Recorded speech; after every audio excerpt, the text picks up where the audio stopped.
Hello दोस्तों, हमारे YouTube channel में आप सभी का स्वागत है। तो दोस्तों, इस वीडियो में हम वारी रिन्यूएबल टेक्नोलॉजीज स्टॉक को डिस्कस करने वाले हैं। काफ़ी सारे इंपॉर्टेंट इन्फॉर्मेशन अभी मैं आपके साथ शेयर करने वाला हूं इस स्टॉक से रिलेटेड।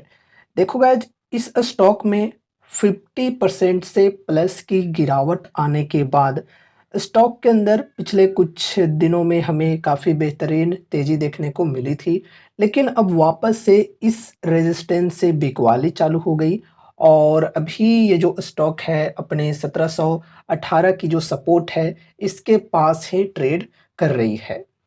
और यहाँ पर अगर हम वैल्यूएशन की बात करें तो देखो, स्टॉक पी 113 की है, इंडस्ट्री पी 93.7 की है।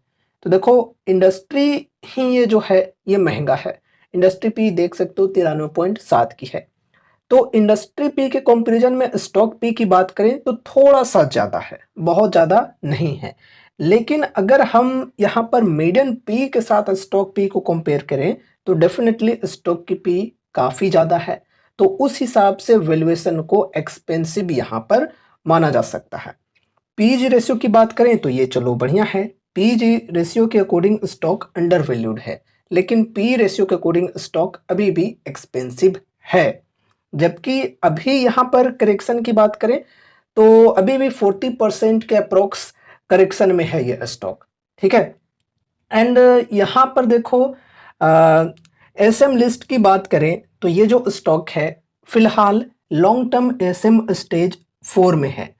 अब देखो गाइज, अगर आप हमारे चैनल के साथ रेगुलरली कनेक्टेड रहते हो तो आपने एक वीडियो जरूर से देखा होगा कुछ टाइम पहले, जब ये जो स्टॉक है ये लॉन्ग टर्म एसएम स्टेज 3 से 2 में आ गई थी। तब हमने एक वीडियो बनाया था कि चलो बहुत ही अच्छी बात है, स्टेज 2 में स्टॉक आ चुकी है। अगर इसी प्रकार से चीज़ें सही तरीके से चलते रहती है तो स्टेज 1 में भी स्टॉक आ सकती है और फिर एसएम लिस्ट से बाहर भी हो सकती है। तो फिर स्टॉक के अंदर हमें बढ़िया मूवमेंट्स देखने को मिल सकते हैं। जो सर्किट लिमिट है यहाँ पर 5% की, वो चेंज हो जाएगी। बहुत ही अच्छी बात होगी। और हमने ये भी कहा था कि लेकिन स्टेज 2 में स्टॉक गई है तो इस वजह से स्टॉक के अंदर तेजी आनी स्टार्ट हो सकती है, अपर सर्किट लग सकती है।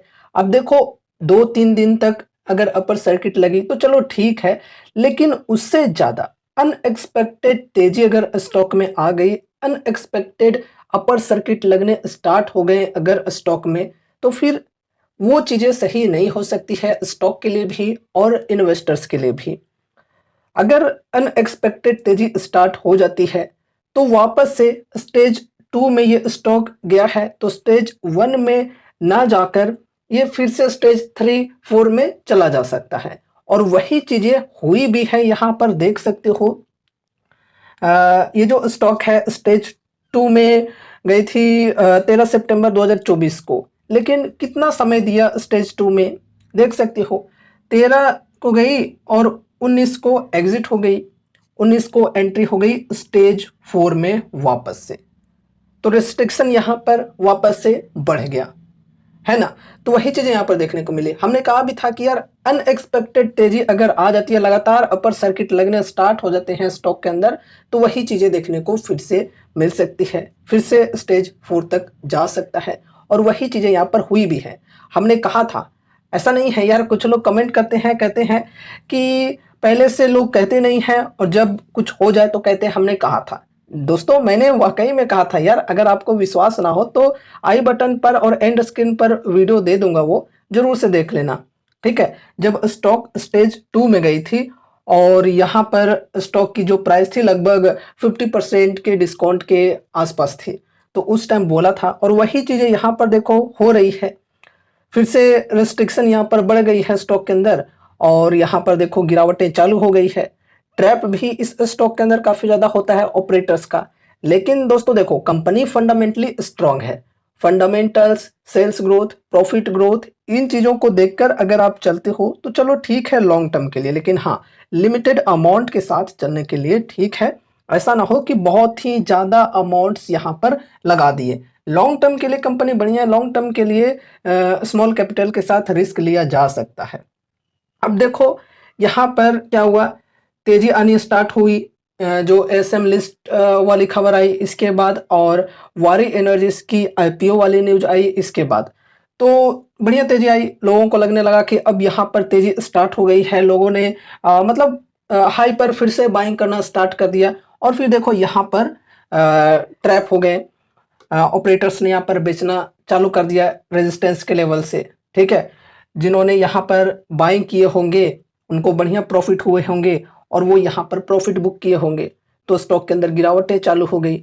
और यहाँ पर अभी देखो 1755 की प्राइस है, फिलहाल सपोर्ट की लेवल है 1718 की यहाँ पर, और इसी सपोर्ट के आसपास है ये स्टॉक फिलहाल। अभी देखो यहाँ पर अगर हम जो लो की लेवल है इससे बात करें, तो लो की लेवल से ऑलरेडी ये जो स्टॉक है ये अभी ऊपर ही है, काफ़ी ऊपर है, लेकिन यहाँ पर करेक्शन भी हमें देखने को मिले हैं। देख सकते हो ये जो हाई लगी यहाँ से काफ़ी ज़्यादा, है ना। और अभी भी 52 वीक हाई के लेवल से करंट प्राइस तक की बात करें तो ये स्टॉक 40% के अप्रॉक्स डिस्काउंट के साथ अवेलेबल है। अगर किन्हीं को लॉन्ग टर्म के लिए इन्वेस्टमेंट की शुरुआत करनी है तो डिस्काउंट बढ़िया है। लेकिन हाँ, एक मोस्ट इम्पोर्टेंट बात, देखो Q2 की अर्निंग्स इनकी आने वाली है, तो देखो Q2 में अर्निंग्स कैसी आती है वो अगर आप वेट करके चलते हो तो बहुत ही अच्छी बात होगी। Q2 में अगर अर्निंग्स इनकी काफ़ी बेहतरीन आती है तो फिर यहाँ पर तेजी आने स्टार्ट हो सकती है। एक आपको इंडिकेशन मिल जाएगा कि स्टॉक के अंदर तेजी आ सकती है, तो फिर यहाँ पर आप बाइंग की सोच सकते हो। लेकिन अगर Q2 के अर्निंग्स वीक आते हैं तो स्टॉक के अंदर करेक्शंस आ सकते हैं और भी ज़्यादा। तो करेक्शन अगर और भी ज़्यादा आ जाती है तो फिर आपको और भी बढ़िया डिस्काउंट के साथ स्टॉक मिल सकती है। इसलिए आप Q2 का वेट करना चाहते हो तो अच्छी बात है। और अभी भी अगर आप एसआईपी के साथ इन्वेस्टमेंट की शुरुआत करना चाहते हो तो फर्स्ट एसआईपी के लिए डिस्काउंट बढ़िया है, छोटी सी अमाउंट के साथ एसआईपी की शुरुआत करनी है। दोनों तरीके आपको मैंने बता दिए हैं, बल्क में बाइंग करने से बचना है, ठीक है। और देखो अगर स्टॉक के अंदर गिरावटें चालू होती है तो ये कुछ सपोर्ट के लेवल्स को ध्यान में रखकर चलना है। फर्स्ट तो यहाँ पर 1718 की सपोर्ट है, फिर है यहाँ पर 1500 की, एंड उसके बाद 1400 और फिर 1300। ये जो 1300 की लो है इसके नीचे अगर स्टॉक जाती है तो यहाँ पर हम और भी बड़ी गिरावट एक्सपेक्ट कर सकते हैं।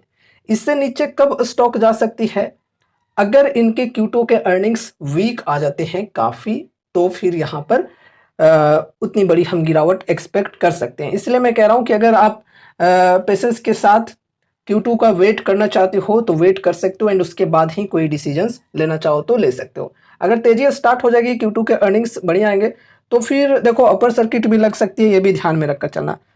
तो ऐसा भी हो सकता है कि आप बाइंग के लिए इंटरेस्टेड हो, बाइंग ऑर्डर आपने लगा दिया है लेकिन आपका ऑर्डर ही एग्जीक्यूट ना हो, ये चीज़ें भी हो सकती है, ठीक है। क्योंकि सभी बायर्स रहेंगे, सेलर्स तो कोई रहेगा नहीं, तो वो चीज़ें भी हो सकती हैं आगे चलकर अगर तेजी आनी स्टार्ट हुई बढ़िया तरीके से तो दोस्तों ये रही कुछ इंपॉर्टेंट अपडेट्स वारी रिन्यूएबल टेक्नोलॉजीज स्टॉक से रिलेटेड। और भी कुछ चीज़ें पूछनी है कमेंट सेक्शन में पूछ सकते हो, ठीक है। तो दोस्तों ये रही हमारी आज की वीडियो। उम्मीद है कि इस वीडियो के माध्यम से कुछ यूजफुल इन्फॉर्मेशन आपको मिले होंगे, तो वीडियो को लाइक करके चैनल को सब्सक्राइब कर देना, और मिलते हैं अगले नए वीडियोज़ के साथ। तब तक के लिए बाय बाय।